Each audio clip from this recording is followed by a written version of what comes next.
আসসালামু আলাইকুম শ্বশুর আব্বা। আরে জামাই এসেছে, কুকির মা।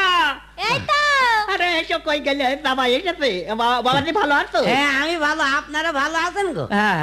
আল্লাহ বৈশো গো বাবাজি, বৈশো। খুকে এই বস। পাকাড়া নিয়ে আয়। আল্লাহ, আব্বা তো আসার সময় বললো শ্বশুরের সাথে আলাপ সালাপ করিও, গুমরামুখী থাকলে কিন্তু আবার বলবে জামাই আলাপ হোলা মতো, এই জন্য তো আলাপ করা লাগে।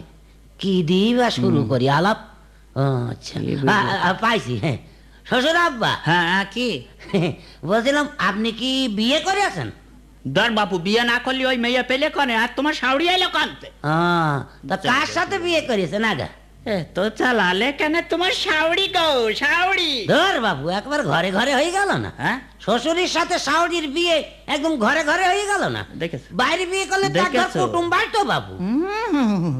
এই যে, জামাইটা পাঠাই দাও, মুইগরা জবাই করতে হবে।